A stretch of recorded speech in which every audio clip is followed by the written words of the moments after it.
Christmas పండుగకు విడుదలైతున్న తెలుగు చిత్రాల robin hood ఒకటి. ఇక వెంకీ కుడుముల దర్శకత్వంలో నిఖిన్ కలేకల ఇప్పటికే భీష్మ వచ్చి సూపర్ హిట్ అందుకున్నది. ఇక ఆ సినిమా తర్వాత ఇప్పుడు గిదే రావడంతో ఇప్పటికే ప్రోమోలు జనాలని మంచిగా ఆకట్టుకోవడంతో అటు ట్రేడ్ వర్గాలతో పాటు ఇటు ప్రేక్షకుల ఇట్లా మంచి సందడి నెలకొన్నది. అయితే గేమ్ చేంజరు ముందుగా క్రిస్మస్ కు వస్తే గినక రాబిన్ హుడ్ వాళ్ళు తప్పుకుందాం అనుకున్నారంట. కానీ గేమ్ చేంజర్ అనూహ్యంగా సంక్రాంతికి వాయిదా పడడంతో రాబిన్ హుడ్ గిట్లా ఇప్పుడు మంచిగా సమస్య అయితే తప్పింది. ఇక ఇప్పుడు విడుదల పడుతున్న కొద్ది రాబిన్ హుడ్ ప్రమోషన్ల భాగంగా జోరుగా చేస్తున్నారంట.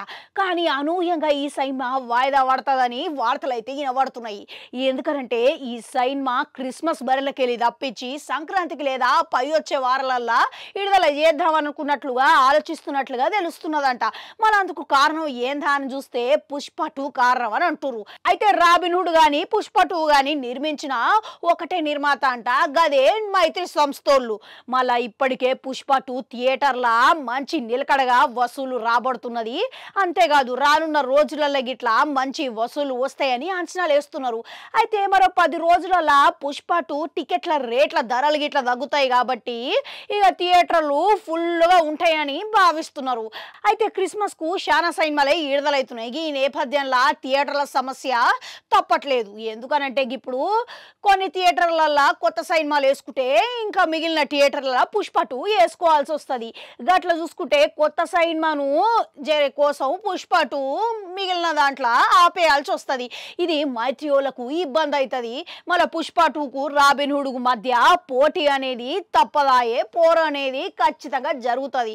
అట్లా చూసుకుంటే మళ్ళీ పుష్ప 2 ఎక్కువ థియేటర్లలో కొనసాగిస్తే మటుకు అప్పుడు రాబిన్ హుడ్ కు సమస్య వస్తుంది. ఇక ఎట్లా చూసుకున్నా కానీ మైత్రియోలకే సమస్య. అందుకని చెప్పి రాబిన్ హుడ్ సినిమా క్రిస్మస్ బర్లకెళ్ళి తప్పించాలని ఆలోచిస్తున్నట్లుగా వినబడుతున్నది. కానీ ఇందుకు మటుకు నితిన్ ఎంత మాత్రం ఒప్పుకుంటలేడంట.